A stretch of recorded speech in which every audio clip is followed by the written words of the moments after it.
굿모닝 인포맥스 함께하고 계십니다. 오늘 뉴욕 3대 지수의 이 하루 동안의 차트를 보면 이 장 초반의 상황과 중반 이후의 후반의 상황이 굉장히 확연하게 다릅니다. 쭉 그냥 미끄러져 내려왔는데 동맹국과는 합의 가능성 여러 가지 좀 완화적인 흐름이 보여졌고 빠질 만큼 빠졌다라는 인식도 이제 더해지면서 초반에는 분위기가 굉장히 좋았는데 이 분위기 좋았던 게 반나절도 못 갔습니다. 중국에 그대로 관세를 강행하겠다, 104% 강행한다, 뭐 이런 의지가 서로 좀 돋보이는 그래서.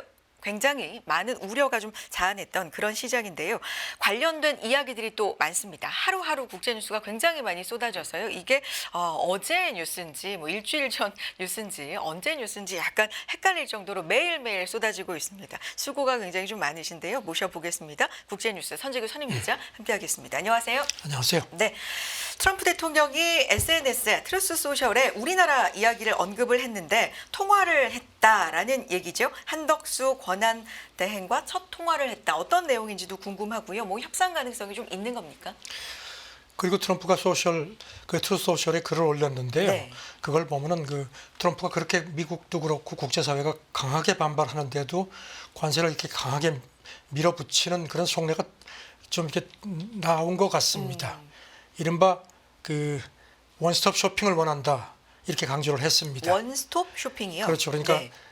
우리도 그렇고 각국의 무역하고 관세뿐만 아니라 네. 뭐 산업이라든가 안보 같은 현안을 모두 묶어서 포괄적인 합의를 추진하겠다는 그런 의중을 아주 강하게 드러냈습니다. 네. 이 트루소셜에 올린 글을 보면요, 이제 한 대행하고 통하고 나서 네. 거대하고 지속 불가능한 뭐 한국의 흑자, 관세, 조선, 미국 LNG 구매, 그다음에 알래스카 합작 사업, 그다음에 한국에 제공하는 대규모 군사 보호에 대한 비용 지불 이런 걸 아주 폭넓게 논의했다. 그러면서 이제 아주 뭐 만족스럽다는 그런 얘기를 했는데요. 근데 여기서 보면은 이제 특히 방위비 분담 문제에 대해서는 내 임기 첫 해에 몇십억 달러 군사비 지불을 시작했지만 네. 늘 쓰는 표현이죠. 졸린 눈 바이든이 알 수 없는 이유로 계약을 해지했다. 모두에게 충격이었다 하는데 이거는 조금 사실하고 다릅니다. 네. 이런 협의를 일기 때 한 건 사실이지만 정권이 네. 바뀌었기 때문에 중단됐거든요. 요걸 약간 기억을 좀 되살려 보면 일기 때 증액 규모를 놓고 줄다리기를 좀 했었고 진행 상황이 어떻게 됐었죠 그때? 그래서 지금 네. 보면요, 우리하고 미국하고는 지난 미국 대선 직전인 작년 10월에 작년에 오는 네. 2026년부터 적용하는 방위비 분담금을 전년 대비 8.3% 높여서 1조 5,192억 원으로 정하고 2030년까지 매년 소비자 물가 증가율하고 반영해서 상향 조정하기로 했습니다. 네. 그런데 이제 이번에 이렇게 방위비 분담금 대폭 증액은 물론이고 이걸 관세 협상에 연계시켜서 한 묶음으로 밀어붙이겠다 이런 뜻을 아주 분명히 했습니다. 관세뿐만 아니라 방위비 분담금 증액까지도 해서 원스톱 쇼핑을 난 좋아한다. 이른바 네. 뭐 맞춤형 뭐 그런 협상이란 그런 뭐 백악관 대변인 얘기도 나왔습니다. 그렇군요. 어제 같은 경우에도 뭐 일본 얘기도 이제 해주셨었는데 한국과 일본 이제 동맹국 우선으로 좀 협상을 하겠다. 케빈 헤셋 대통령 이 경제 쪽에 이제 고문이죠. 네, 이쪽 이름에서 나왔습니다. 국가경제위원장인데 지금 당장은 이제 중국하고는 좀 힘겨루기를 하고 동맹국하고는 그래도 협상 가능성을 열어둔다. 이런 어떤 태도가 좀 보입니다. 그렇죠. 이 헤셋 국가경제위원장이 네. 우리 시간으로 오늘 새벽에 이제 폭스뉴스 인터뷰가 보도가 됐는데요. 중국하고 협상한다면 그건 언제 할지는 대통령이 알아서 할 거다. 이렇게 이제 선을 그었습니다. 네. 그리고 나서 이제 이제 한국하고 일본하고 통화한 걸 이제 집중적으로 얘기를 했습니다. 이 헤셋 얘기가 이 통화 후에 나온 소식은 미국 노동자하고 농부들에게 매우 긍정적인 거다. 그럼 협상 테이블에 엄청나게 많은 양보가 있었다. 이렇게 주장을 했습니다. 네. 그러면서 대통령이 관세에 대한 생각을 바꾸는데 협상이 충분히 좋은지를 결정할 거다 했는데 여기 대해서 백악관 대변인도 오늘 새벽에요. 트럼프가 최고 제안을 갖고 오면은 듣겠다는 그런 입장이라는 점을 또 상기시켰습니다. 네. 그리고 이제 이런 예외 가능성 이걸 자꾸 기자들이 물어보니까 대통령이 앞서가지 않겠다. 약간의 뭔가 여지를 좀 남기긴 했습니다. 여진 남겼지만 앞서가는 얘기는 어쨌든 하지 않겠다. 대통령이 달려있다. 이런 얘기는 끝까지 좀 하는데 베센트 재무장관 얘기를 좀 해보겠습니다. 알래스카 석유 개발, 한국, 일본, 대만 이 관세 협상에서 대안이 될 수 있다. 이런 얘기를 했는데요.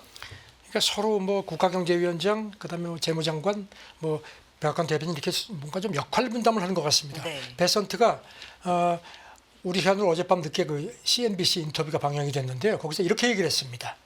한국하고 일본이 그리고 이제 대만까지 넣었습니다. 알래스카 석유 개발이 이 세 나라의 관세 협상에 대안이 될 수 있다 이렇게 얘기를 했습니다. 그리고 일본 그리고 아마도 한국하고 대만 역시 일본이 가장 주요 타깃으로 보입니다. 네. 이 세 나라가 제공할 수 있는 알래스카 대규모 에너지 거래 얘기가 있다. 그러면서 이들 국가가 많은 가스관과 자금을 조달하는 거다. 속내를 드러냈습니다.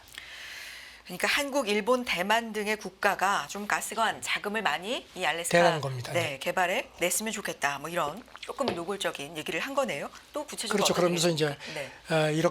그런 것이 미국에 많은 일자리를 제공할 뿐만 아니라 무역 적자도 줄일 수 있기 때문이다 하면서 그들이 먼저 제안할 수 있는 대안이라고 거듭 강조를 했습니다. 그리고 모든 게 테이블 위에 있다.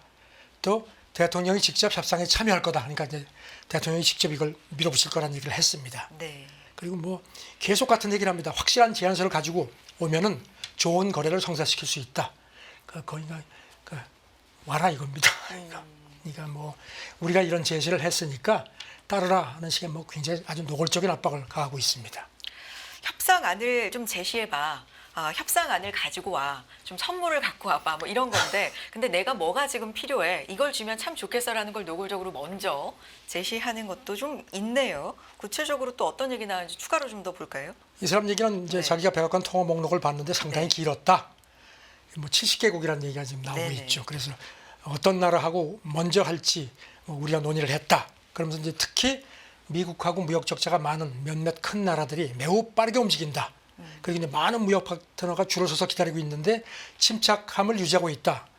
그러면서 그런 사람들이 우선적인 협상권을 갖게 될 거라고 이렇게 번호표 나눠줬는데 조용히 기다리는 사람한테 우선권 주겠다는 얘기입니다. 협상을 하기 위해서도 줄을 서 있으니까 좀 빨리 오는 게 좋을 것이고 이것 또한 보복 관세 발표하지 않는 좀 침착하게 대응하는 국가한테 우선권을 주겠다. 저는 이런 얘기 최근에 하고 미국 있어요. 고위 당국자들 네. 얘기를 보면요, 그동안에 오랜 그 외교라는 어떤 그 외교의 어떤 관행이라든가 이런 어떤 기준 같은 게 다 무너지는 것 같습니다. 네. 그리고 이제 보복 관세 중국이 발표했고 오늘 새벽에 백악관 대변인이 104% 네. 이제 우리 시간으로 오늘 오후 1시 1분부터 발효한다는 거죠. 네. 그러면서 중국이 보복 발표한 거는 매우 큰 실수다 이렇게 거듭 강조를 했습니다. 그러니까 유럽연합하고 지금 중국이 좀 접근하는 것 같으니까 너희 괜히 흉내내지 말라는 식으로 견제를 하는 것 같습니다. 네. 기존에 10%, 34% 이제 보복으로 50%까지 그래서 104% 해서 됐죠. 104인데 이제 기존 관세도 이제 16%가 있으니까 그렇죠. 이렇게 하면은 이제 120%니까요. 저는 뭐 그런 그 별 의미가 없는 것 같습니다. 지금 이게 그러게요. 네. 거의 지금 압박하는 네. 어떤 그런 그 협상 도구인데 생각보다 상당히 강하게 나옵니다. 그렇군요. 지금 협상을 위해서 연락을 취하고 있는 접촉을 하고 있는 국가가 처음에는 뭐 50개국이다 했다 이제 70개국이다 이렇게 늘었는데 점점 계속 연락을 이제 많이 한다. 빨리 협상을 안을 좀 제시해 봐라 이런 얘기 하는데 베센트 재무장관 얘기입니다. 70여 개국이 관세 협상을 희망하고 있다라고 얘기하네요. 네, 폭스 비즈니스 인터뷰하면서 그런 네. 얘기를 했고요. 그리고 그래서 우리가 굉장히 바쁠 거다. 네. 4월, 5월도 그렇고 아마도 6월까지, 그러니까 6월까지 계속 협상을 하겠다는 걸 시사를 했습니다. 그리고 또 일본이 매우 빠르게 움직였기 때문에 우선순위다. 그렇게 얘기를 했습니다. 하지만 대통령이 최대한의 협상 지렛대를 가질 거다. 그러니까 일본이 자기들이 만족할 만한 그런 걸 갖고 와야지 협상한다는 겁니다. 네. 그리고 트럼프도 이런 그 베센트 인터뷰 영상을 자기 트루스소셜 계정에 즉각 올렸습니다. 네. 역할 분담을 해서 착착착 손발이 맞는 것 같습니다. 일본이 좀 빨리 움직였고 그래서 협상 우선순위가 될 것이다. 좀 분명히 얘기를 했고요. 최근에 이제 나바로 무역제조업 담당 고문이죠. 이 나바로의 언급도 얘기가 좀 많이 되는데 국제 무역 시스템이 망가졌다. 이걸 고치는 과정에서 이건 지금 시작에 불과하다. 이런 얘기를 했습니다. 이제 이 나바로에 대한 뭐 머스크도 그렇고 계속 비판하고 네. 비난이 많죠. 여기 대해서 이제 그 파리스 타임스에 기고를 했는데요. 이건 시작에 불과하다. 국제 무역 시스템 자체가 망가졌기 때문에 우리가 고치려는 거다고 얘기를 했습니다. 그리고 늘 하는 얘기 국가 비상사태라고 했고요. 그러면서 지금 보면은 그 자유무역 모델이 잘못됐다는 겁니다. 고질적인 무역 불균형이 환율을 통한 가격 조정으로 해소될 수 있다고 보는데 그거는 잘못됐다. 이렇게 또 거듭 주장을 했습니다. 네. 그 중심에 이제 최혜국 대우가 뭐 있다. 뭐 이런 얘기도 했는데 어떤 의미일까요? 그렇죠. 이제 네. 그 얘기를 그동안에 몇 차례 했는데요. 네. 미국 같은 경우는 평균 최혜국 대우 관세가 3.3%인데 중국은 7.5%, 베트남, 뭐 인도는 17%에 이른다는 점을 상기시켰습니다. 네. 그러면서 이제 이거보다 더 심각한 거는 뭐 많다는 겁니다. 비관세 장벽, 뭐 환율 조작, 부가세, 뭐 수출 보조금, 그다음에 무슨 뭐 차별적인 제품 표준이라든가 여러 가지를 이제 하고 이제 미국 빅테크를 겨냥한 특히 유럽연합의 과징금도 이 비관세 장벽으로다가 또 상기시켰습니다. 네. 그래서 이런 그 세계 무역기구 분쟁 해결 시스템도 고장이 났고 그 결과는 재앙적이다 하면서 호르몬제 미국 쇠고기에 대해서 이제 1998년에 세계 무역기구가 유럽연합에 대해서 이거 불법이니까 수입 재개라고 했는데도 아직까지 유럽연합이 실행하지 않고 있다는 점을 또 상기시켰습니다. 그래서 지금 자기들이 하는 거는 외국에 응당한 책임을 묻는 거다. 네. 이걸 협상이라고 하지 마라. 미국으로서는 조작된 시스템이 초래한 국가 비상사태라고 또 거듭 주장을 했습니다. 좀 바로 잡는 거다 이런 얘기네요. 그렇죠. 네. 나바로 얘기해 주셨는데 뭐 머스크 CEO하고 계속해서 좀 갈등이 의견 차이가 있는 모양이에요. 네. 나바로가 하버드 대학 박사인데 머스크 하버드 박사 그거 뭐 좋은 거 아니야 이런 얘기 했다가 또 그것도 못 참았는지 미국에서는 벽돌 갖다 하면 멍청하다는 뜻인데 벽돌보다 더 멍청하다 또 이렇게 글을 올렸습니다. 멍청이다. 아주 그것 때문에 지금 뭐 얘기가 많습니다. 뭐 차 조립업자다 뭐 이렇게 서로 이제 얘기를 그래서 그런지 하고 오늘 있는데. 새벽에 네. 그 백악관 대변인 20대죠. 네네. boys will be 캐롤라인. boys. 남자들은 다 그래. 좀 씹었습니다. 뭐 남자애들은 원래 그래 뭐 이런 얘기를 캐롤라인 대변인이 했던 것 같아요. 그렇군요. 다음 얘기 넘어가 보겠습니다. 이 트럼프의 관세 정책을 놓고 경제학자들, 미국 내 경제학자들 사이에서도 상당한 분석이 지금 있는 상황이잖아요. 미국의 저명한 경제학자가 트럼프 내 논문 완전 오역했다. 뭐 상호 관세는 할 수가 없다. 폐기해야 된다. 이런 얘기를 했습니다. 그 시카고대 경영대학원의 브렌트 니먼 교수가 네. 뉴욕타임스에 기고를 했습니다. 네. 그러면서 트럼프 관세가 이제 USTR이 그 트럼프 관세율, 상호 관세율을 책정하는데 이 사람 논문을 썼다고 밝혔거든요. 그러니까 내 논문을 완전히 잘못 본 거다 이렇게 얘기를 했습니다. 네. 이 사람이 이제 하버드 대학의 카바요 교수하고 트럼프 1기 때죠. 2018년부터 2019년까지 당시도 이제 중국에 관세를 부과한 거를 이제 공동 연구해서 논문을 발표를 했는데 이제 그거를 이제 인용을 이제 가지고 했거든요. 이제 그게 잘못됐다는 겁니다. 네. 참고로 이 사람은 바이든 행정부 때 재무차관보 직무대행을 했습니다. 네. 브렌트 니먼 시카고대학교 경영대학원 교수인데 내 논문을 가지고 이제 분석을 해서 만든 것 같은데 이거 잘못됐다라는 얘기를 하고 있는 건데 좀 근거를 봤으면 좋겠어요. 근거를 몇 가지 네. 냈는데요. 그 중에 이제 보면은 중국에 이제 34% 상호관세 부과를 했죠. 네. 그래서 이게 이제 미국 수입 업계에 미치는 충격 같은 걸 이제 계산하는 게 수입 수요 가격 탄력성이라는 게 있는데 자기가 이 논문에서는 이걸 0.95에 가까운 걸로 그렇게 이제 분석을 했는데 USTR은 이걸 0.25로 설정을 해서 책정을 했다는 겁니다. 좀 전문적인 얘기인데요. 그러면서 설명하기를 중국에 만약에 20% 관세율을 적용을 해도 미국 수입업계의 부담이 거의 비슷한 정도로 나타날 정도로 가격 탄력성이 이 연계가 심각하다는 겁니다. 그런데 이거를 잘못 설정을 했다. 그래서 0.95라는 수치를 가지고 계산을 했었으면은 그 수준이 34%보다 4분의 1 정도까지 뚝 떨어져야 정상이라는 겁니다. 그리고 또 여기 대해서 그 미국 기업 연구소 이건 이제 우파 성향 싱크탱크죠. 거기도 이제 이 논문을 근거로 자기네가 분석을 해보니까 지금 아프리카 레소토 같은 경우는 관세율이 50%로 가장 높죠. 그게 이 교수가 말하는 대로 계산을 하니까 13.2%가 맞다는 겁니다. 네. 그리고 이제 우리나라 상호 관세율도 지금 25%죠. 이것도 10%로 낮추는 게 이 논문에 따르면 맞는다는 겁니다.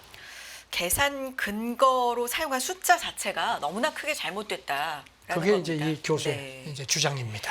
그런데 이제 계산 방법을 두고 이게 어떻게 해서 나온 숫자지 어떻게 계산한 거지를 두고는 이제 각국이 다 같이 좀 순간적으로 당황하고 그렇죠. 좀 그랬던 기억이 있는데 어쨌든 미국의 목표는 미국을 상대로 너무나 많은 국가들이 무역 흑자를 받고 우리는 이용당해 왔다. 이 그래서 적자를 그거를 줄여야 된다. 제로로 만드는 게 네. 목표라고 자기들도 이제 얘기를 했죠. 그러니까요. 여기 대해서 이제 리명 교수가요. 네. 이제 그 방법 자체도 잘못됐다는 겁니다. 관세로 무역 적자를 줄이려는 구상도 합리적이지 않다 하면서 한 예로다가 스리랑카를 들었습니다. 스리랑카는 미국에 의류를 수출하고 미국은 스리랑카에 의약품하고 가스터비 같은 이제 그런 걸 주는데 이런 교역은 자원과 비교 우위 그리고 개발 수준 차를 반영한 거지 여기서 적자가 나온다고 해서 이게 불공정 경쟁이라고 보는 건 잘못된 거다 이렇게 지적을 했습니다. 네. 그러면서 이런 말을 이용했습니다. 그 노벨 경제학상을 받은 그 로버트 솔로 전 하버드 대학 교수가 이렇게 얘기를 했다는 걸 상기시켰습니다. 내가 이발사에게 만성적인 적자가 있다. 왜냐하면 이발사가 나한테 아무것도 사지 않기 때문이다.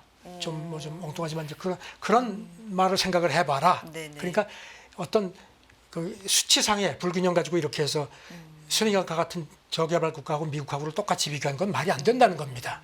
그래서 결론적으로 상호 관세는 절대로 성공할 수 없다. 그러니까 완전히 폐기되는 게 마땅하다. 이렇게 강조를 했습니다.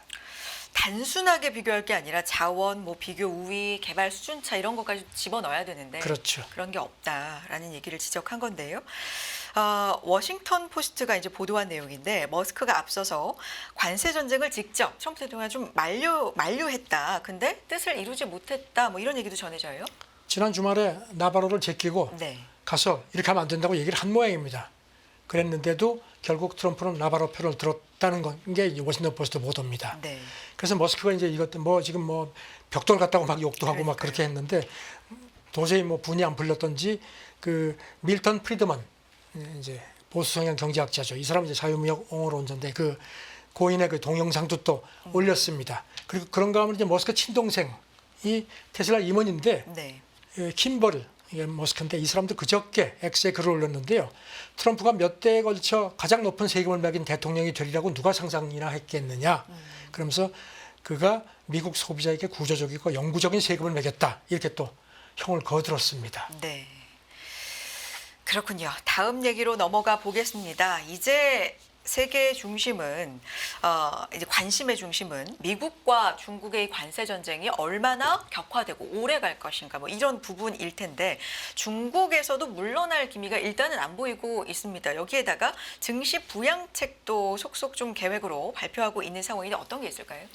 중국이 잡은 지금까지는 한번 해보자는 네. 그런 모양새입니다. 네. 지금 중국 국부 펀드들이 움직여서 상장지수 펀드 같은 거를 대폭 늘리기 시작했다는 겁니다. 물론 그 배후에는 아마 중국 지도부가 있겠죠. 그리고 그래서 이제 몇 가지 예를 들었는데 그 중국 국유 투자사 중앙후이진 여기 이제 홈페이지에 그 자기들이 국가대표로다가 이런 자본시장 안정을 이제 노력을 하겠다고 얘기를 하면서 이제 그 상장지수 펀드 대거 구입한다는 얘기를 했고요. 그러면서 특히 A주 같은 경우 상하이하고 선전 상장주 기업 이게 굉장히 가치가 높은데 역사적으로 지금 상당히 낮은 수준이다. 그러니까 지금 사도 투자 가치가 있다는 점을 또 강조를 했습니다. 네. 중앙후이진 이게 중국 투자회사 산하인데 중국 최대 국부펀드 이제 산하인 거죠. 네. 4개 국유은행 비롯해서 중국의 20여 개 주요 금융사 지분을 대거 보유하고 있고요. 네. 그리고 또 중국 청퉁그룹도 그렇고 그다음에 중국 고신 같은 데도 지금 일제히 ETF를 사들이거나 이러고 하는데 지금 보면은 그 중국 CCTV 보도를 보면요. 어제 증시 개장 전까지 최소 75개 중국 그 금융사들이 자사주로 매입을 발표하고 이 시기에서는 지분 보유 확대를 공고했다. 그래서 이렇게 중시에 투입된 자금반도 100억 위안, 우리 돈으로 한 2조 원이 넘는다고 집계를 했습니다. 네. 인민은행 또한 이걸 좀 지지하면서 지원에 나섰다라는 얘기 전해지는데 굳게 지지한다 이런 얘기하네요. 네, 어제 공지를 했습니다. 그런데 네. 중앙후이진이 지금 이제 이렇게 돈 푸니까 필요하면은 중앙후이진에 충분한 재대출 지원도 제공해서 자본시장 운영을 단호히 수호하겠다 이렇게 강조를 했습니다. 네. 위안화 환율 지금 엄청나게 가치가 없죠. 낮아져 가치가 많이 있습니다. 떨어졌죠. 네. 레드라인이 7.2인데 네. 이미 돌파했죠. 지금 이런 상태인데 이런 가운데 리창 총리가 어제 그 폰데라이렌 유럽연합 집행위원장하고 통화하고 나서 거기다 이제 그렇게 얘기를 한 걸로 그렇게 중국 신화통신이 발표를 했습니다. 우리 충분한 도구 가지고 있다. 이렇게 또 강조를 한 걸로 그렇게 나와 보도가 됐습니다. 네. 그러면서 뭐 이미 네. 이런 그 불확실성을 예상해서 다 재정 정책 같은 걸 준비를 했다. 그 적자율을 사상 가장 높인 4%까지 책정을 했었죠. 네. 그리고 이제 오는 이제 중국하고 유럽연합이 이제 수교 50주년이 되는데요. 7월에 네. 예, 정상회담을 하자. 그 동안에도 만날 거라는 게 있었는데 이제 7월이라는 시점이 나온 게 정확한 겁니다. 사실 작년에 중국 전기차에 유럽연합이 과세하고 뭐 보복하고 해가지고 사이가 안 좋았는데 지금 이렇게 미국하고 이제 이렇게 되니까 이제 서로 이제 수세니까 힘을 합시다 이런 식으로 지금 그렇게 뭉치는 모습입니다. 네. 이런 가운데 벤스 미국 부통령이 중국인 비하 발언을 했어요. 어떤 얘기예요? 글쎄요. 전에 뭐 유럽에 가서도 뮌헨 안보 회의 때도 뭐 좀 막말을 해가지고 막 시비가 걸렸는데 또 그런 걸로 나타났습니다. 지난주 수요일인가 폭스뉴스 대담하면서 이렇게 얘기를 했습니다. 우리가 중국 촌놈들한테 돈을 빌려 물건을 사고 그 물건도 중국 촌놈들이 만든 거다. 이렇게 얘기를 했습니다. 그러니까 이제 중국이 가만히 안 있죠. 그 글로벌 타임스 관영 영어 매체가 어제 정말 어이가 없다. 미국 네티즌들도 경악했다. 이렇게 또 주장을 했습니다. 참 이게 공식적으로 방송 인터뷰였는데 뭐 중국 촌놈들 이렇게 표현을 했을까라고 이렇게 들으면 사실 믿어지지 않지만 했다는 거잖아요. 인터뷰에서. 그렇죠. 뭐 자기들끼리 뭐 회의할 때 이런 얘기를 할 수도 네. 있겠지만 이렇게 공개적인 그러니까요. 방송 인터뷰에서 이런 얘기를 했는데 지금 글로벌 타임스는요. 네. 이거 말고 앞서서도 베센트가 그랬죠. 딥시크 나오고 그때 미국 증시가 폭락했죠. 네. 그래서 이게 뭐 우리 뭐 관세 정책 때문이 아니고 딥시크 저것 때문에 그랬다. 그래가지고 그때도 자기들 문제를 우리한테 덮어 씌운다 막 이렇게 비난이 많았거든요. 네. 그러니까 여기 대해서 이제 중국 외교부 대변인이 어제 브리핑에서 질문이 나오니까 이렇게 아주 공격을 했습니다. 미국 부통령이라는 사람이 이렇게 무지하고 무례한 말을 하는 게 참으로 어이없고 서글프다. 이렇게 또 아주 직격을 했습니다. 그렇군요.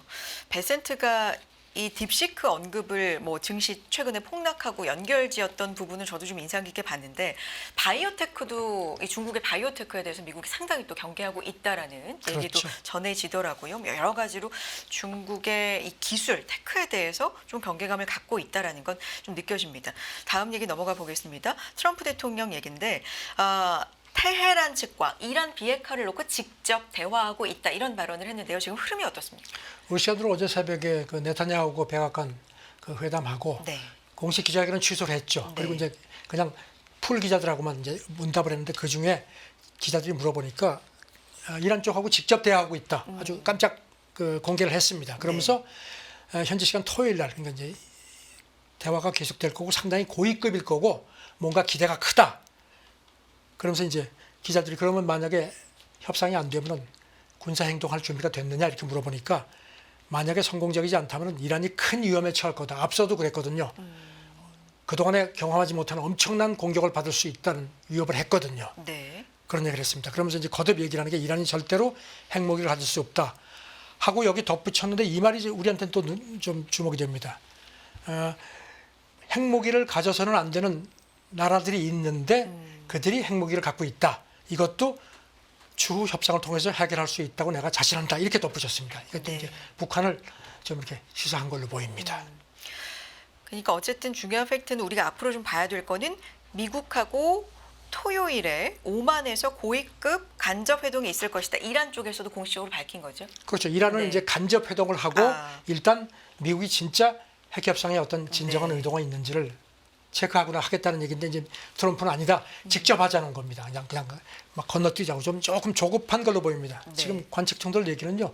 아시다시피 지금 우크라이나 종전 협상 잘 안 되고 있거든요. 지금 푸틴이 계속 공격하고 제렌스키도 어젯밤에도 봐라. 푸틴 저 협상에 아무 생각도 없다. 그 트럼프가 오판했다 이런 식으로 이제 공격을 하니까 좀 다급한 것 같습니다. 네.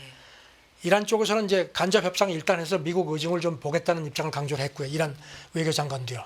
그리고 또 그 주변 그 자기 이란 옆에 있는 중동 국가들한테 미군의 무슨 영공 개방하고 하면 적대적으로 간수하겠다. 또 경고도 했습니다. 네. 요 얘기 마무리로 해주실 말씀 있을까요? 예, 그리고 이런 가운데 지금 네. 뭐 미국이 또 국방비를 지금 올해 지금 심의가 되고 있는데 올해 한도 같은 경우는 그러니까 2025 회계년도 한도가 9,335억 달러인데요.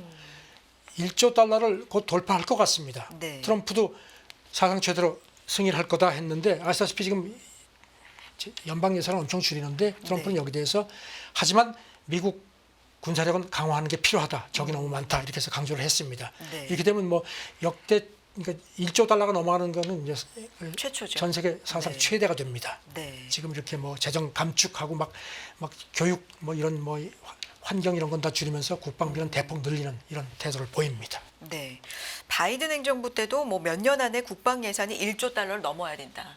이런 그렇지만 언급이 좀 이제 있었는데. 지금 그러면서도 이제 네. 그 교육이라든가 이런 부분은 이제 예산을 집행을 했는데 지금은 이제 그게 아니죠. 네. 그런 거 다 깎아버리고 뭐 교육부는 뭐 지금 없앤다는 그러게요. 입장이고 하니까 이제 그런 좀 차별, 좀 서로 간에 차별이 되죠.